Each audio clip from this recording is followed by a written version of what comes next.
তখন বাধ্য হয়ে আমরা ধাওয়া দেওয়ার চেষ্টা করেছি। আমরা তো মার খাবো না ভাই, আমরা রাজনীতিতে মার খেতে খেতে আজকে অবস্থানে এসেছি। যদি তারা মনে করে শিবির এখনো শক্তিশালী হয় নাই, তারা বোকার স্বর্গে বাস করছে। শিবির গায়ে হাত দিয়ে কেউ টিকে থাকতে পারে নাই। শেখ হাসিনা 16 বছর স্বৈরা শাসক ছিল, শিবির জামাত শেখ হাসিনাকে উৎখাত করেছে। এটা ভুলে গেলে চলবে না। কারা লন্ডনে ছিল, কারা বাংলাদেশে থেকে আন্দোলন করেছে। এজন্য তাদেরকে সতর্ক করতে চাই। ছাত্র দলে কিছু উগ্র, তারা আমাদের জুলাই প্রদর্শনী কিছু ব্যানার ভেঙে ওটা দিয়ে প্রস্তুতি নেই মারার জন্য। তখন আমরা আমাদের সেলফ ডিফেন্সের জন্য, আমরা আত্মরক্ষার জন্য যেটা প্রয়োজন আমরা সেটা করেছি। আমরা অবস্থান কর্মসূচি ওখানে নিয়েছি। এরপরে তারা যখন আগাতে পারছিল না, তারা ইট পাক্ষে লিখে করা শুরু করেছে উস্কানি দেওয়ার মতো।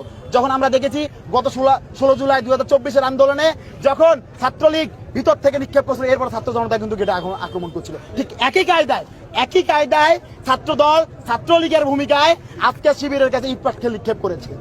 সেই পরিস্থিতিতে যখন ইট পাটকে লেগেছে, আমাদের অনেক পরিস্থিতি, অনেক জনশক্তি মাথায় লেগেছে, হাতে লেগেছে, তখন বাধ্য হয়ে আমরা ধাওয়া দেওয়ার চেষ্টা করেছি। আমরা তো মার খাবো না ভাই, আমরা রাজনীতিতে মার খেতে খেতে আজকে অবস্থানে এসেছি। যদি তারা মনে করে শিবির এখনো শক্তিশালী হয় নাই, তারা বোকার স্বর্গে বাস করছে।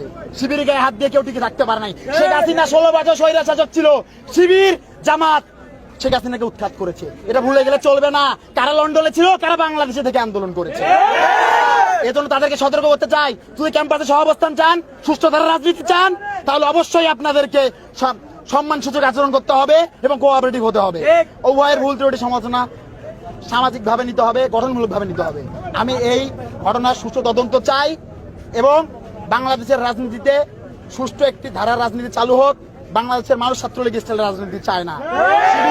শিবির 5 আগস্টের পর থেকে হল দখলের কোনো রাজনীতি করে নাই, কিন্তু এই ক্যাম্পাসে আমরা শুনতে পাচ্ছি হল দখলের রাজনীতি শুরু হয়ে গেছে।